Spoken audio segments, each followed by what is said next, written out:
नमस्कार दोस्तों, स्वागत है आपका आज की अपडेट न्यूज में। शिक्षा जगत से जुड़े सभी न्यूज में सबसे पहला खबर है, मुख्यमंत्री ने वाराणसी से किया प्रदेश के संस्कृत के छात्रों के लिए छात्रवृत्ति योजना का शुभारंभ। संस्कृत विद्यालय में रिक्त पदों को जल्द भरा जाएगा, योगी आदित्यनाथ।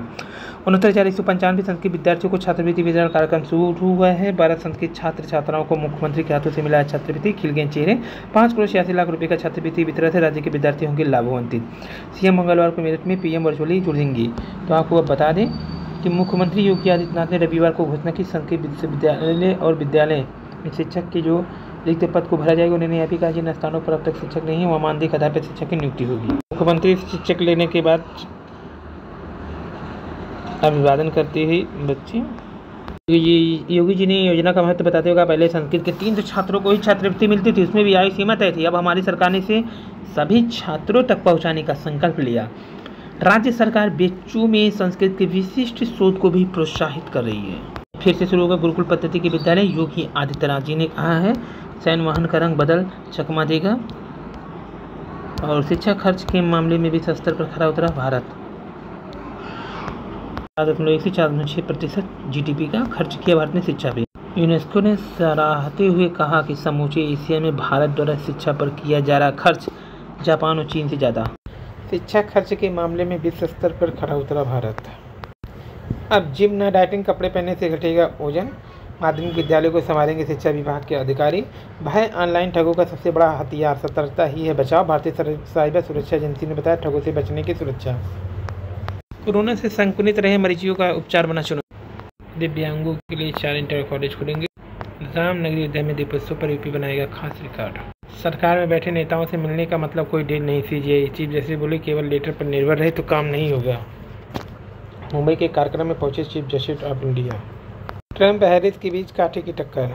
मुख्यमंत्री जम्मू कश्मीर की मिलने पहुंचे प्रधानमंत्री नरेंद्र मोदी जी से। तो संसद के शीतकालीन सत्र में पूर्ण राज्य दर्जा देने के लिए आएगा प्रस्ताव। जम्मू कश्मीर को फिर से मिलेगा पूर्ण राज्य का दर्जा। 19 अक्टूबर को एलजी ने गृह मंत्रालय को भेजा था प्रस्ताव। तो अब आपको बता दें कि केंद्र सरकार ने जम्मू कश्मीर को पूर्ण राज्य का दर्जा बहाल करने पर सहमति जता दी, जबकि लद्दाख को केंद्र शासित प्रदेश के रूप में बनाए रखने का निर्णय लिया गया। इससे संबंधित प्रस्ताव को नवंबर के आखिरी हफ्ते में शुरू होने वाली संसद के शीतकालीन सत्र में पेश किया जाएगा। इस फैसले को लेकर लंबे समय से राजनीतिक हलकों में चर्चा थी। उमर अब्दुल्ला से मुलाकात। इस फैसले से पहले जम्मू कश्मीर के पूर्व मुख्यमंत्री उमर अब्दुल्ला ने 23 अक्टूबर को केंद्रीय गृह मंत्रालय में शाह और 24 अक्टूबर को प्रधानमंत्री नरेंद्र मोदी से मुलाकात की। बैठक के दौरान उमर अब्दुल्ला ने जम्मू कश्मीर को पूर्ण राज्य का दर्जा बहाल करने का अनुरोध किया था। तो कैबिनेट प्रस्ताव पास होगा। विधानसभा चुनाव के बाद गठित सरकार को पहली कैबिनेट बैठक में ही राज्य का दर्जा बहाल करने का प्रस्ताव पारित किया गया था। यह प्रस्ताव उपराज्यपाल एलजी मनोज सिन्हा को भेजा गया। 19 अक्टूबर को उपराज्यपाल ने इस प्रस्ताव को मंजूरी देते हुए इसे आगे विचार के लिए केंद्रीय गृह मंत्रालय को भेज दिया। सरकार के इस फैसले को जम्मू कश्मीर में राजनीतिक स्थिरता लाने की दिशा में एक अहम कदम माना जा रहा है। पिछले कुछ वर्षों से राजनीतिक दल और नागरिक समाज राज्य का दर्जा बहाल करने की मांग कर रहे हैं। अब शीतकालीन सत्र में इस प्रस्ताव के पास होने की उम्मीद है। तो राज्य का दर्जा मिलने के बाद क्या क्या बदलेगा ये भी देखिए पूरा 6 पॉइंट में।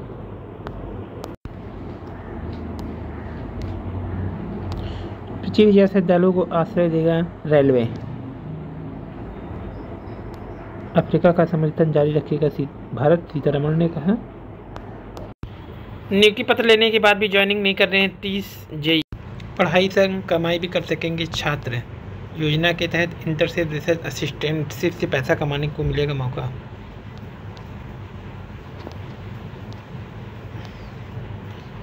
रुको सोचो एक्शन लो। 3 साल से मिल रही है बजट, इस परीक्षा में किया जाएगा उपयोग।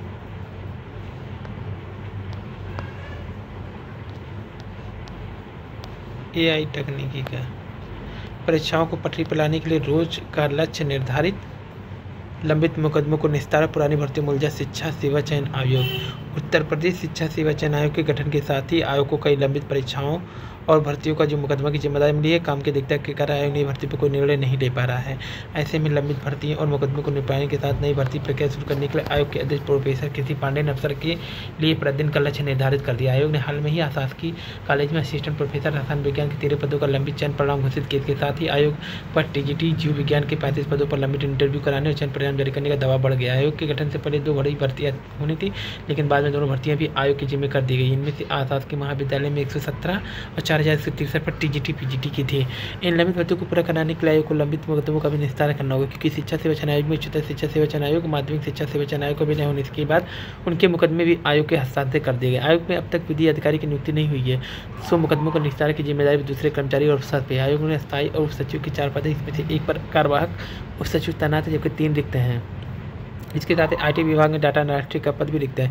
इन महत्वपूर्ण पदों को खाली होने के कारण आयोग का काम में बाधा आ रही है। आयोग के सूत्रों का कहना है कि अध्यक्ष ने सभी कर्मचारी अफसरों को रोज का लक्ष्य निर्धारित कर दिया है। कर्मचारी अधिकारियों को प्रतिदिन जो काम दिया जाएगा, शाम के वक्त उन्हें इसकी रिपोर्ट अध्यक्ष के समक्ष प्रस्तुत करनी होगी। इनमें से लंबित भर्तियां पूरी कराने का, मुकदमा का निस्तारण करने के साथ ही नई भर्ती शुरू करने का संबंधित कार्य भी है। DLED के आवेदन पूरे पर प्रवेश प्रक्रिया भी फंसी हुई है।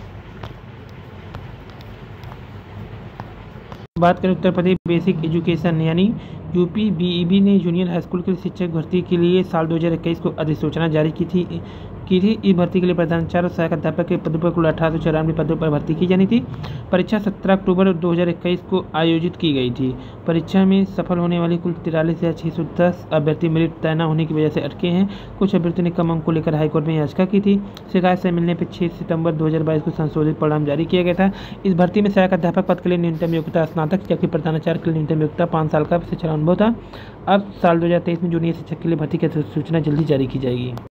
उच्च प्राइमरी में 29,333 शिक्षक भर्ती को मंजूरी दे दिया गया है। शासनादेश आज होगा जारी, ऑनलाइन लिए जाएंगे आवेदन, लेकिन अभी नहीं शुरू हुआ है। बेसिक शिक्षा परिषद के उच्च प्राइमरी स्कूलों में विज्ञान और गणित के कुल 29,333 पदों पर सहायक अध्यापक रखने की मंजूरी बेसिक शिक्षा मंत्री राम गोविंद चौधरी ने दिया था, लेकिन इसके बाद से विज्ञापन नहीं आया है।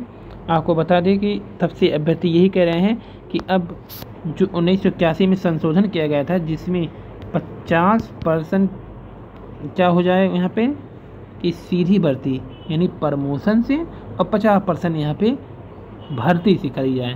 तो अभी तक क्या होता था कि जितना भी शिक्षक भर्ती जूनियर के भरे गए हैं, सीधे कुछ ही को छोड़ करके प्राइमरी वाले को सीधे प्रमोशन कर दिया गया और वैकेंसी नहीं दी गई। अब यही मांग किया गया था कोर्ट में कि 50% तो प्रमोशन से, लेकिन 50% विज्ञापन द्वारा यानी कि भर्ती प्रक्रिया द्वारा किया जाए, जो कि 1981 में जो संशोधन किया गया पुराने न्यूज के अनुसार। देखिए यहाँ पे लिखा है कि 1981 में संशोधन करके प्राइमरी, उच्च प्राइमरी में विज्ञान और गणित शिक्षकों को 50% सीधी भर्ती भरने का फैसला किया गया था। इन स्कूलों में विज्ञान और गणित के जो भी पद होंगे 50-50, 50-50 भरे जाएंगे।